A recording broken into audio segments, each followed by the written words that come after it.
Carolina Insider is presented by Wells Fargo.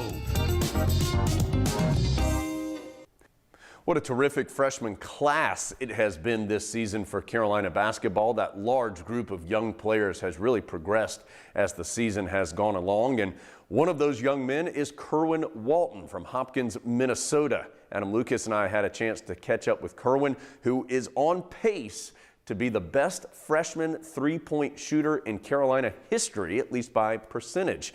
Adam and I talked to Kerwin before the ACC tournament. Wanted you to have an opportunity to listen in to the talented Tar Heel freshman. Kerwin, you shot the ball, well, you've shot the ball well all season long, but shot the ball well against Duke. That came after a stretch where the ball was not going in quite as much over a game or two. Was it hard to go through a difficult stretch like that? Because we really haven't seen you struggle to shoot the ball very much this season at all. Yeah, well, it wasn't really bothering me too much just because I know like what I'm capable of, and I know that I normally make shots and I can hit like 7 in a row. I miss 7 in a row, I can make 7 in a row. But I really, just been getting in the gym, making sure my shot stays sharp and just making sure it doesn't happen again. And that's pretty much just been my focus, just to keep shooting, stay confident, and win games. What have you learned over the course of your freshman year about the energy required in practice in order to be able to replicate that in a game? I think it's just all mental, for us. Sometimes, we our bodies are physically beat up just from playing a lot of games and practicing hard.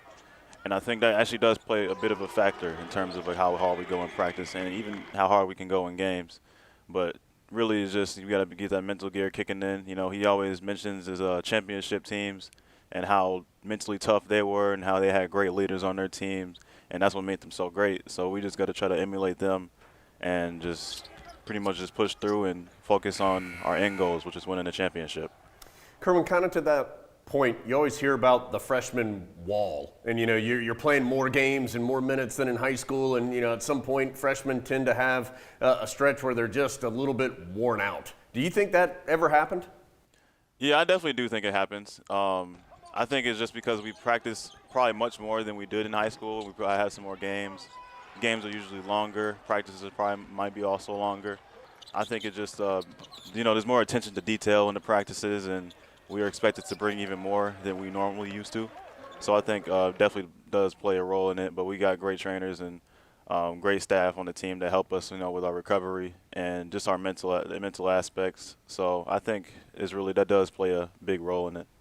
Kerwin, your mom was able to come and see you play. I think the Duke game, if I'm not mistaken, was the first game that she had seen you play in person as a Tar Heel. What was that like? It was amazing. I was really happy that she was there with my dad and brother. I think it was it definitely gave me a whole lot of motivation before the game, and it got me really excited. So I knew I couldn't, not play hard, especially with them in the stands, because I don't want to hear it after the game. But yeah, it was amazing though. It was great to because they don't normally come to a lot of my games, so I was just really happy just the whole time. 22-hour drive from Hopkins, Minnesota to Chapel Hill, is that right? Oh yeah, it's long. Weather probably a little better here though. Oh yeah, for sure. Sure. We mentioned your academic All-ACC selection. How have you balanced school in a weird school year for everyone, along with all the responsibilities that come with basketball over the last 9 months or so? It's definitely not easy. It's real hard. It's really easy to forget certain assignments, especially if you're not organized. So I got a really good guidance counselor to help me